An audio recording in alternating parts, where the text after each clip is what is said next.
ሹፌርን ስራ ስለለቀቀ የሱ ስራ ደረበ ትሰራለህ። ባይሆን ደሞዙ ላይ ተነጋግረን ጭማሪ አድርገን ትሰራለህ። አረ ምን ችግር አለ ጌቴ? ይቻላል ይቻላል። ለምን ትዳር አለ?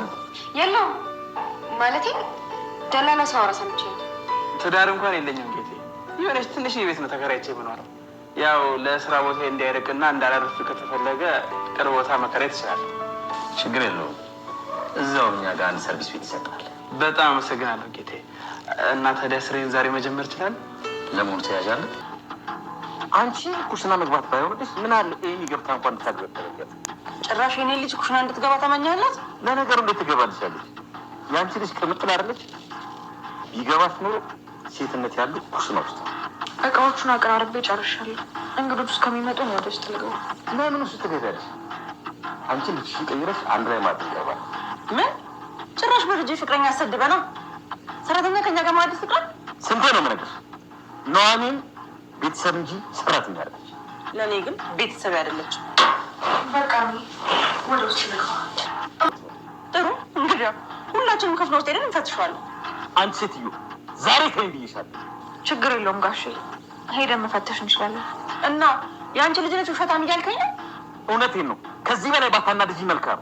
አባዬ እማዬ፣ ቆይ ከምትጣሉ ለምን ክፍሉ ሄደን አንፈትሸውም? ጋሼ እርሶ ፊት ንጹህነቴን ማረጋገጥ ስለምፈልግ እባክዎ ይከተሉ። ወይ ለይኩ ከዚህ በላይ ውርድ።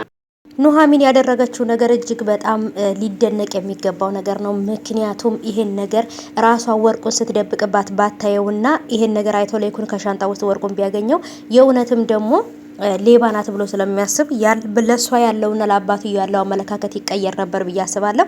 ኑሐሚን ግን ደግሞ ብልጥና አስተዋይ ልጅ ስለሆነች ማለት ነው ይሄን ነገር አስተካክለዋለች። እሷም ደግሞ በሙሉ ልብነት ሻንጣዬን መታችሁ መፈተሽ ትችላላችሁ፣ ምንም ነገር የለም፣ ሀቀኝነቴን እውነተኝነቴን መታችሁ ማየት አለባችሁ ብላ አቶ ለይኩንንም ሁሉንም ይዛ ሄዳ ሻንጣው ሙሉ ልጅቷ ወርቁን ያስቀመጠችበትን ቦታ ስለምታውቅ በደንብ ስትገለብጥ አላገኘችውም ነበረ። የእውነት በጣም ነበር ያፈረችው፣ በጣም ነበር ምርጥ ጥፊ ያገኘችው። እና እንግዲህ ኤርሚያስ ደግሞ እዛ ቤት ለልጅቷ ሹፌር ሆኖ ገብቷል ማለት ነው። ይሄም ማለት ደግሞ እንግዲህ የበፊት ሚስቱና ፍቅረኛው ያሉበት ቦታ ላይ ቤት ውስጥ ገብቷል ማለት ነው። ይሄ ነገር ምን አይነት ከባድ ነገር እንደሚያመጣ እንግዲህ ማሰብ በጣም ቀላል ነው። ሰላም ውድ የተከበራችሁ የቻናሌ ተከታታዮች እንዴት ናችሁ? ከኔ ጋር ሁሉ ሰላም ነው። ሰላማችሁ ይብዛልኝ ባላችሁበት ውድ ቤተሰቦቼ። ለቻናሌ አዲስ ከሆናችሁ ሰብስክራይብ አድርጋችሁ ቤተሰብ ሁኑ። ነባሮች ዌልካም፣ እንኳን በሰላም መጣችሁ ብያለሁ ውዶቼ። እንግዲህ ተወዳጁን የኑሐሚንን ድራማ ይዤላችሁ መጥቻለሁ ማለት ነው ውዶቼ። እጅግ በጣም የምወደው ድራማ ነው ማለት ነው። ብዙዎቻችሁም ደግሞ የምትወዱት ነው። በጣም ዘግይቶብን ነበረ፣ እንግዲህ ተለቋል ማለት ነው ውዶቼ።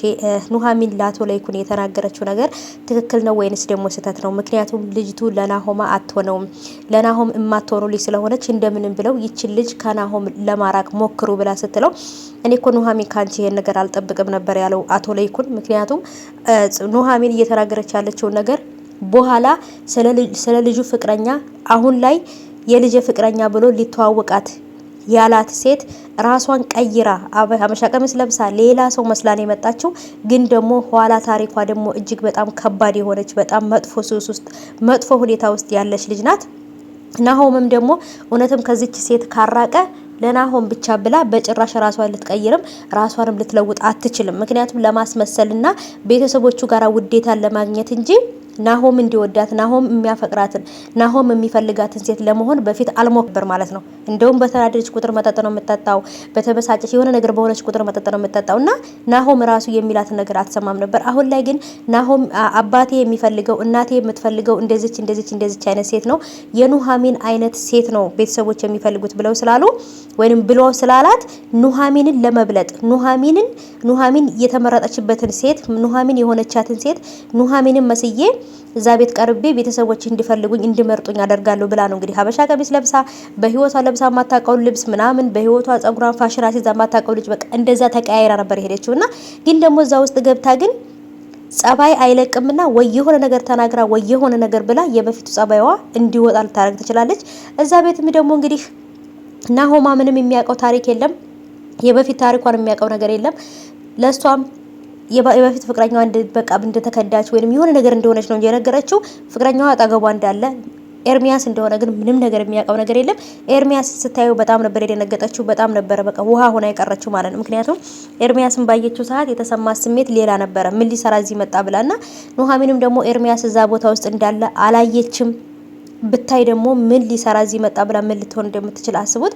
ኑሐሚንንም ደግሞ ወርቅ ሰርቃለች ብለው እዛ ቤት ውስጥ በቃ በአጠቃላይ እናትና ልጅ ወይዘሮ ዝናሽና ሴት ልጇ ይሄንን ሁሉ ነገር የምታደርገው እዛ ቤት ኑሐሚንን ለማስወጣት ብቻ ነው። ኑሐሚንን ከዚህ በፊት አታውቃትም፣ እንጀራ እናቷ አይደለችም ምናምን በቃ ምንም ስለ ኑሐሚን የምታውቀው ነገር አይደለም። ስለ አባትየው ራሱ አታውቅም። ግን ወይዘሮ ዝናሽ ጠምዳ የያዘቻት አባትየው ለልጅ የልድራ ስለፈለኩ ነው ለናሆም ሚስት የምትወላት ብሎ ስላለ ናሆም እንዳያፈቅራት፣ ናሆም ጋር እንዳይዋደዱ፣ ናሆም ጋር ፍቅር እንዳይጀምሩ እዛ ቤት ውስጥ ለማስወጣት ስለፈለገች ነው ወይዘሮ ዝናሽ እንደዚህ የምታደርገው። ወርቅ ሁሉ ሰርቀው ሻንጣ ውስጥ እስከ መክተት የደረሱት ማለት ነው። ግን በገዛ ስራቸው ናቸው ራሳቸው እናትና ልጅ የተዋረዱት።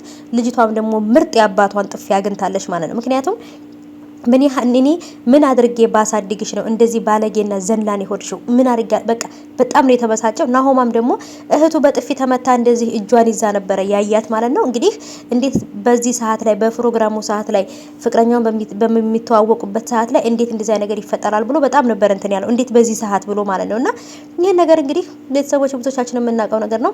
በጣም ነው የተበሳጨው በጣም ከምላችሁ በላይ ማለት ነው። ምክንያቱም እንዴት በዚህ ሰዓት ይሄ ነገር ይፈጠራል ብሎ በተለይ ደግሞ ኑሐሚን ምንም አይነት ነገር እንደዚህ እንደማታረግ ራሱ ናሆማ ያውቃል ማለት ነው። ይሄኛው ደግሞ እንግዲህ እዛ ቤት ውስጥ ኤርሚያስ እንደሄደ አታውቅም።